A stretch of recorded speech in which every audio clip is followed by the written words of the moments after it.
Hello friends, royal chef Sujata या चॅनलमध्ये आपले खूप खूप स्वागत आहे. आज आपण संतान सुख व मोक्ष देणारी पद्मिनी एकादशी, शुभमुहूर्त, पारण वेळ, पौराणिक कथा व उपाय कोणते आहेत ते आपण ह्या व्हिडिओमध्ये बघणार आहोत. जर आपल्याला रॉयल शेफ सुजाता हे चॅनल आवडले तर सबस्क्राईब करायला विसरू नका. बेल आयकॉनवरती क्लिक करा, लाईक करा, शेअर करा, कॉमेंट सेक्शनमध्ये आपले मत लिहायला विसरू नका. 27 मार्च 2026 बुधवार पद्मिनी एकादशी आहे. तिलाच कमला एकादशी असे सुद्धा संबोधले जाते. आपण पाहणार आहोत अधिक मासमधील पद्मिनी एकादशीचे महत्त्व, शुभमुहूर्त, पारायण वेळ व सटीक उपाय व कथा कोणती आहे ते. कमला एकादशी संतान सुख व मोक्ष देणारी राजा कीर्तिवर्य व राणी पद्मिनी ह्यांची पौराणिक कथा आहे. सनातन धर्मामध्ये पुरुषोत्तम मास म्हणजेच अधिक मास किंवा मलमासचे विशेष महत्त्व आहे. ह्या पवित्र महिन्यामध्ये शुक्ल पक्षामध्ये येणारी एकादशीला पद्मिनी एकादशी असे म्हणतात. तिलाच पुरुषोत्तमी किंवा कमला एकादशी या नावाने संबोधले जाते. स्कंदपुराण, पद्मपुराण, भविष्यपुराण व विष्णुपुराणनुसार या व्रताच्या प्रभावाने व्यक्तीच्या आयुष्यातील पाप नष्ट होऊन शेवटी विष्णू लोकाची प्राप्ती होते.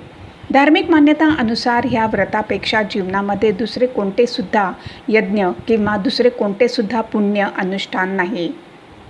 शास्त्रानुसार या दिवशी केलेले व्रत किंवा उपवास पर्यंत फक्त सीमित नाही तर आंतरिक शुद्धता, अतूट आस्था व निस्वार्थ भक्तीचे प्रतीक आहे. कमला एकादशी तिथी, शुभमुहूर्त व पारण वेळ कोणती आहे ते बघूया. हिंदू पंचांगानुसार ह्या वर्षी अधिक मासमध्ये शुक्ल पक्ष पद्मिनी एकादशी 27 मे 2026 बुधवार ह्या दिवशी साजरी करावयाची आहे.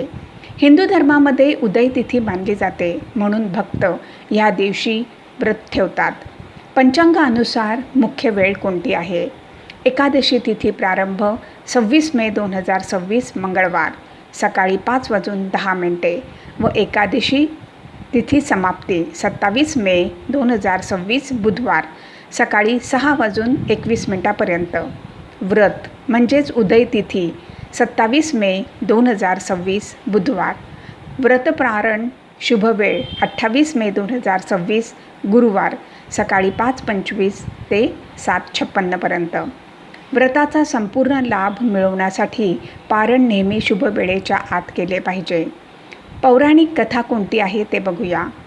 पौराणिक कथा ही राजा कीर्तिवर्य व राणी पद्मिनीची तपस्या.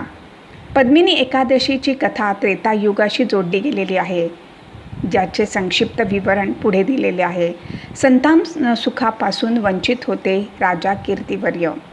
पौराणिक कथा अनुसार त्रेतायुगामध्ये महिष्मती नगरीचे राजा कीर्तिवर्य हे आपल्या 1000 पत्नींना घेऊन सुखामध्ये राहत होते. त्यांच्याकडे सर्व काही होते पण संतान सुखपासून वंचित होते. त्यांनी खूप उपाय केले, यज्ञ केले, पूजापाठ केले तरी त्यांना संतान प्राप्ती झाली नाही. म्हणून राजांनी एक निर्णय घेतला. त्यांनी सर्व राजपाट सोडून तपस्या करण्याचा. गंधमादन पर्वतवर कठोर तप केले. राजा जेव्हा यात्रेला निघाले तेव्हा त्यांची पत्नी राणी पद्मिनीसुद्धा त्यांच्याबरोबर निघाली.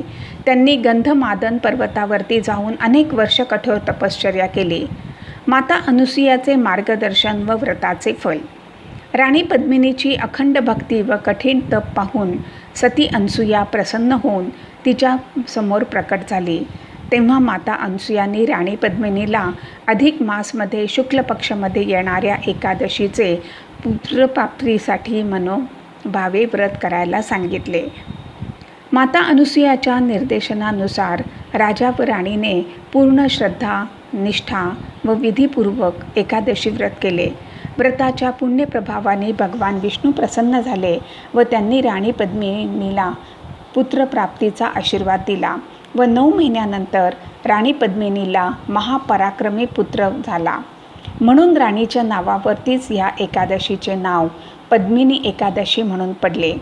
पद्मिनी एकादशीचे महत्त्व काय आहे ते बघूया. पद्मिनी एकादशी ह्या दिवशी भगवान विष्णू म्हणजे श्रीहरी ह्यांची पूजा करतात.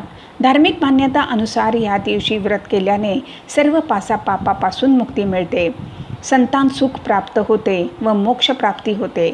यावर्षी पद्मिनी एकादशी ह्या दिवशी सर्वार्थसिद्धी योग व रवी योग यांचा अद्भुत संयोग येत आहे. त्यामुळे पूजेचे फळ पटीने वाढलेले आहे किंवा कितीतरी पटीने आपल्याला मिळेल. पद्मिनी एकादशीच्या दिवशी करावयाचे प्रमुख उपाय. धन व समृद्धीसाठी उपाय.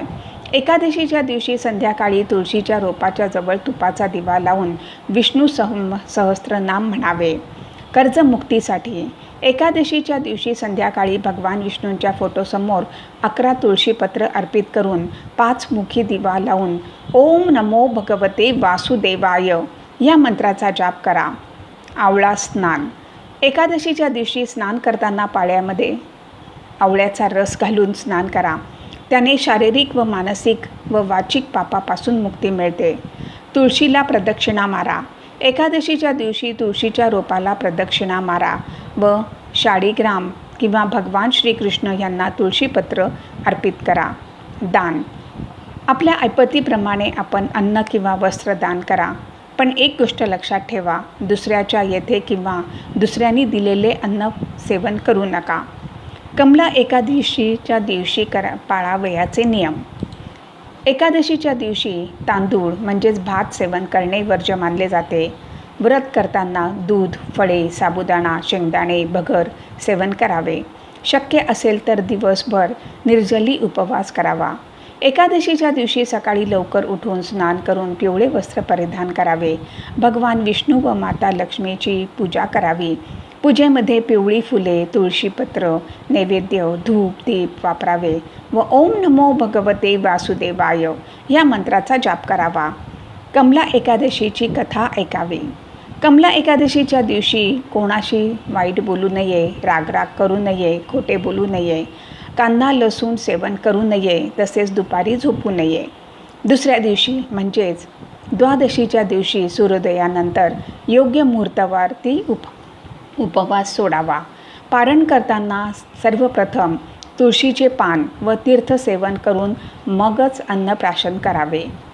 पद्मिनी एकादशीचे आध्यात्मिक जे आपण ही माहिती ऐकलेली आहे, ही जर आपल्याला योग्य वाटली तर रॉयल शेफ सुजाता ह्या चॅनलला सबस्क्राईब करायला विसरू नका. यापुढे सुद्धा आपण अशीच उपयुक्त माहिती बघणार आहोत. धन्यवाद.